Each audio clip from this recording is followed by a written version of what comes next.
আফগানিস্তানে ফের হামলা এবং সেই হামলার জেরে কিন্তু আবারও রীতিমতো আন্তর্জাতিক মহলে উত্তেজনাকর পরিস্থিতি। আফগানিস্তানের কুনার খুস্তো এবং পাকতিকা প্রদেশে পাকিস্তানের বিমান হামলায় 11টি শিশু সহ অন্তত 13 জন নিহত হয়েছেন, 14 জন আহত হয়েছেন বলে জানা গেছে। সে বিষয়ে বিস্তারিত জানবো। টেলিফোন লাইনে যুক্ত হয়ে গেছে প্রতিনিধি সৌম মুখোপাধ্যায়। সৌম, আফগানিস্তান এবং পাকিস্তানের সাম্প্রতিক উত্তেজনার প্রভাব এবার পরিলক্ষিত হচ্ছে। রাতভর আফগানিস্তানের আকাশসীমা লঙ্ঘন করে পাকিস্তানের সামরিক বাহিনী সেখানে হামলা চালায়। কি জানতে পারছো বিস্তারিত?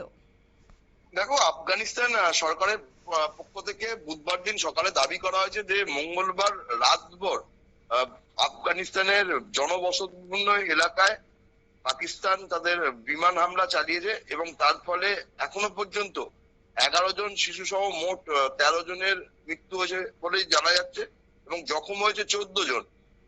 নতুন করে মধ্যপ্রাচ্যে এই যুদ্ধ শুরু হওয়ায় কিন্তু একটা তীব্র আতঙ্ক দেখা দিয়েছে, কারণ যখন ইরান এবং আমেরিকার মধ্যে সংঘর্ষ বিরতি মাঝেই একটা টানাপোড়েন চলছে, ইরান ইসরায়েলে হামলা করছে, আমেরিকা বিমান নামিয়ে গুলি করে এবং তার পাল্টা আমেরিকাও হামলা করেছে, এই নিয়ে যখন টানাপোড়েন চলছে তখন নতুন করে আবার আফগানিস্তান পাকিস্তানের মধ্যে কিন্তু যুদ্ধ শুরু হয়ে গেছে বলেই মনে করা হচ্ছে। এ প্রসঙ্গে আফগানিস্তান তালিবান সরকারের মুখপাত্র জবিহুল্লাহ মুজাহিদ তিনি প্রথম এই হামলার বিষয়টি প্রকাশ্যে আনেন। তিনি বলেন যে মঙ্গলবার রাতভর খোস্ত, কুনার এবং পাকতিকায় বিমান হামলা চালিয়েছে পাকিস্তানের সেনা এবং তিনি কিছু ছবি এবং ভিডিও প্রকাশ্যে এনেছেন। সেই সমস্ত ছবি ভিডিওতে দেখা যাচ্ছে যে কিভাবে বিমান হামলা চালানো হচ্ছে আফগানিস্তানের জনবসতিপূর্ণ এলাকায়।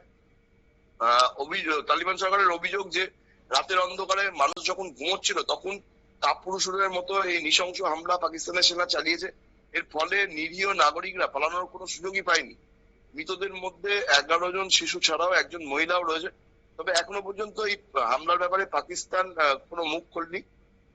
ইসলামাবাদ বারবার দাবি করা হয়েছে এর আগে যে আফগানিস্তান তাদের মাটিতে সন্ত্রাসবাদকে প্রশ্রয় দিচ্ছে এবং সেই সন্ত্রাসবাদীরা পাকিস্তানের বিভিন্ন খাইবার পাখতুন এলাকার বিভিন্ন জায়গায় হামলা চালাচ্ছে এবং কাবুলের মাটি ব্যবহার করে পাকিস্তানে সন্ত্রাসী হামলা চালানো হচ্ছে বলেই ইসলামাবাদ কিন্তু এই বিমান হামলা চালিয়েছে বলেই তারা দাবি করেছে। এই বিষয়ে কি কাবুলের পক্ষ থেকে কোনো ধরনের প্রতিক্রিয়া পাওয়া গেছে?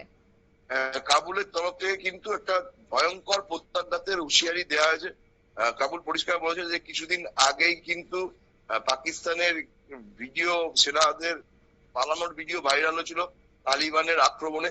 সেই সময় কিন্তু আমেরিকা এবং কাতারের কথা শুনে কিন্তু আফগানিস্তান পাকিস্তানের সাথে সংঘর্ষ বিরতিতে রাজি হয়েছিল, কিন্তু গতকাল রাতভর পাকিস্তান যে হামলা চালিয়েছে আফগানিস্তান কিন্তু এর পরে ভয়ঙ্কর একটা প্রত্যাঘাত করার হুঁশিয়ারি দিয়েছে।